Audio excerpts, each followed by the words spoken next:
ಕೌಶಲ್ಯಾಭಿವೃದ್ಧಿ, ಉದ್ಯಮಶೀಲತೆ ಮತ್ತು ಜೀವನೋಪಾಯ ಇಲಾಖೆ ಹಾಗೂ ರಾಷ್ಟ್ರೀಯ ಗ್ರಾಮೀಣ ಜೀವನೋಪಾಯ ಮಿಷನ್ ವತಿಯಿಂದ ಬೀದರ್ನಲ್ಲಿಂದು ಆಯೋಜಿಸಿದ್ದ ಅಂತಾರಾಷ್ಟ್ರೀಯ ಮಹಿಳಾ ದಿನಾಚರಣೆಯನ್ನು ಸಂಸದ ಸಾಗರ ಖಂಡ್ರೆ ಉದ್ಘಾಟಿಸಿದರು. ಜಿಲ್ಲಾಧಿಕಾರಿ ಶಿಲ್ಪಾ ಶರ್ಮಾ ಹಾಗೂ ಜಿಲ್ಲಾ ಮಟ್ಟದ ಅಧಿಕಾರಿಗಳು, ಸ್ವಸಹಾಯ ಸಂಘಗಳ ಪ್ರತಿನಿಧಿಗಳು ಉಪಸ್ಥಿತರಿದ್ದರು. ಬಳಿಕ ಉತ್ತಮ ಸಾಧನೆ ಮಾಡಿದ ಸ್ವಸಹಾಯ ಸಂಘಗಳಿಗೆ ಪ್ರಮಾಣ ಪತ್ರ ಹಾಗೂ ನಗದು ಬಹುಮಾನ ವಿತರಿಸಲಾಯಿತು.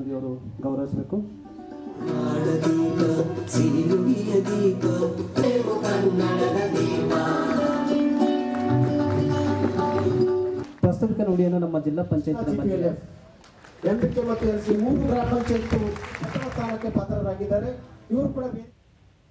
ಬಳಿಕ ಶಿಲ್ಪಾ ಶರ್ಮಾ, ದೇಶದ ಪ್ರಗತಿಗೆ ಹಲವು ಮಹಿಳೆಯರು ಸಾಕಷ್ಟು ಶ್ರಮಿಸಿದ್ದಾರೆ. ಮಹಿಳಾ ಗೌರವ ಒಂದು ದಿನಕ್ಕೆ ಸೀಮಿತವಾಗದೆ ಶಾಶ್ವತವಾದ ಕಾರ್ಯಕ್ರಮವಾಗಬೇಕು. ಮಹಿಳೆಯರು ಮನೆಗೆಲಸದ ಜೊತೆಗೆ ದೇಶವಾಳುವ ಶಕ್ತಿ ಹೊಂದಿದ್ದಾರೆ. ಅವರು ತಮ್ಮ ಶಕ್ತಿಯನ್ನು ಅರಿತು ಕೆಲಸ ಮಾಡುವ ಮೂಲಕ ಉನ್ನತ ಹುದ್ದೆಗೇರಬೇಕು ಎಂದರು.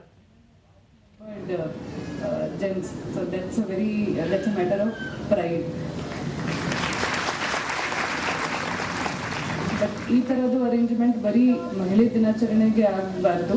ಎಲ್ಲ ದಿವಸ ಯಾವುದೇ ಫಂಕ್ಷನ್ ಆಗಲಿ, ಯಾವುದೇ ಪ್ರೋಗ್ರಾಮ್ ಆಗಲಿ, ಅವೆಲ್ಲ ಫಂಕ್ಷನ್ನಲ್ಲಿ ನಮಗೆ 50% ಇಲ್ಲಿ ಮಹಿಳೆಯರು ಇರಬೇಕು ಅಂತ ನಮ್ಮದು ಆಶೆನೂ ಇದೆ. ಇದ್ರೇನು ಚೆನ್ನಾಗಿರ್ತದೆ. ಸುದ್ದಿಗಾರರೊಂದಿಗೆ ಸಾಗರ್ ಖಂಡ್ರೆ, ಮಹಿಳೆಯರಿಗೆ ಸಮಾಜದಲ್ಲಿ ಹೆಚ್ಚಿನ ಶಕ್ತಿ ಸಿಗಬೇಕು, ಸ್ವಾವಲಂಬನೆ ಸಾಕಾರವಾಗಬೇಕು. ಸಮಾಜದಲ್ಲಿ ಮಹಿಳೆಯರು ಅಭಿವೃದ್ಧಿ ಹೊಂದಿದ್ದಲ್ಲಿ ಅದು ಒಟ್ಟು ಸಮಾಜದ ಅಭಿವೃದ್ಧಿಗೆ ಕಾರಣವಾಗಲಿದೆ ಎಂದು ತಿಳಿಸಿದರು. ನಮಗೆ ಕೂಡ ಸ್ಪೆಷಲ್ ಸೆಷನ್ ಕೂಡ ಕರೆದಿದ್ದಾರೆ. ಅದರಲ್ಲಿ 33% ಮಹಿಳೆಯರಾಗಿ ಮೀಸಲಾತಿ ಕೂಡ ಪಾಸ್ ಮಾಡಿದ್ದಾರೆ. ಇದು ನಮ್ಮ UPA ಇದ್ದಾಗ UPA ಸರ್ಕಾರ ಇದ್ದಾಗ ನಾವು ಕೂಡ ಇದನ್ನು ಪ್ರಪೋಸ್ ಮಾಡಿದಿತ್ತು. ಅದಾದಮೇಲೆ NDA ಬಂದಾದ್ಮೇಲೆ ಅವರು ಪಾಸ್ ಮಾಡಿ ಡಿಲಿಮಿಟೇಷನ್ ಲಿಂಕ್ ಮಾಡಿದಿತ್ತು. ಆ ಡಿಲಿಮಿಟೇಷನ್ ಲಿಂಕ್ ಮಾಡಿ ಅದನ್ನು ಪಾಸ್ ಮಾಡಿದ್ದಾರೆ. ಎಷ್ಟು ರೆಪ್ರೆಸೆಂಟೇಷನ್ ಸಿಕ್ತೋ ಅಷ್ಟನ್ನು ಕೂಡ ನಮ್ಮ ಮಹಿಳೆಯರು ಮುಂದೆ ಬರ್ತಾರೆ, ಒಳ್ಳೆಯದಾಗುತ್ತೆ ಅಂತ ನನ್ನ ಅಭಿಪ್ರಾಯ. ನಾವು ಲಕ್ಷ್ಮೀ ಸಂಜೀವಿನಿ ಮಹಿಳಾ ಒಕ್ಕೂಟದ ಸದಸ್ಯ ಸವಿತಾ, ತಮ್ಮ ಒಕ್ಕೂಟಕ್ಕೆ 20,50,000 ರೂಪಾಯಿ ಸಮುದಾಯ ಬಂಡವಾಳ ನಿಧಿ ಬಿಡುಗಡೆಯಾಗಿತ್ತು. ಇದೀಗ 1,13,00,000 ರೂಪಾಯಿಗಳಷ್ಟು ಬೆಳೆದಿದೆ. ನಮ್ಮ ಈ ಕೆಲಸವನ್ನು ಮೆಚ್ಚಿ ಪ್ರಶಸ್ತಿ ದೊರೆತಿದೆ ಎಂದು ಹೇಳಿದರು. 3 ಲಕ್ಷದವರೆಗೆ ಬೆಳೆಸಿದ್ದೇವೆ. ಹಾಗಾಗಿ ನಮ್ಮ ಒಕ್ಕೂಟವು ಚೆನ್ನಾಗಿ ಮುಂದುವರಿತಾ ಇದೆ, ಚೆನ್ನಾಗಿ ಕೆಲಸ ಮಾಡ್ತಾ ಇದ್ದಾರೆ ಎಂದು ಬೆಸ್ಟ್ ಎಂಬಿಕೆ ಎಂದು ಅವಾರ್ಡ್ ಕೊಟ್ಟಿದ್ದಾರೆ.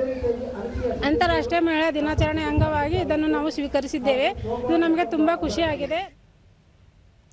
ಮತ್ತೋರ್ವ ಸದಸ್ಯೆ ಸುಧಾ, ಒಕ್ಕೂಟಕ್ಕೆ 2022ರಲ್ಲಿ 36 ಲಕ್ಷ ನಿಧಿ ಬಿಡುಗಡೆಯಾಗಿತ್ತು. ಇದರಿಂದ ಮಹಿಳೆಯರು ವಿವಿಧ ಗೃಹ ಕೈಗಾರಿಕೆ ಆರಂಭಿಸಿ ಕೆಲಸ ದೊರಕಿಸಿಕೊಟ್ಟಿದ್ದೇವೆ. ಹೀಗಾಗಿ ಉತ್ತಮ ಸ್ವಸಹಾಯ ಸಂಘ ಎಂದು ಪ್ರಶಸ್ತಿ ದೊರಕಿರುವುದು ಸಂತಸ ತಂದಿದೆ ಎಂದು ಹೇಳಿದರು. ಮಹಿಳೆಯರಿಗೆ ಬಹಳಷ್ಟು ಸಹಾಯವಾಗಿದೆ. ಇವತ್ತು ಅಂತಾರಾಷ್ಟ್ರೀಯ ಮಹಿಳಾ ದಿನಾಚರಣೆ ವತಿಯಿಂದ ಬೆಸ್ಟ್ ಎಂಬಿಕೆ ಎಂದು ನನಗೆ ಅವಾರ್ಡ್ ಸಿಕ್ಕಿದೆ ಬೀದರ್ ಜಿಲ್ಲೆಯಿಂದ. ಅದು ನಾನು ಈ NRLM ಯೋಜನೆಗೆ ಧನ್ಯವಾದ.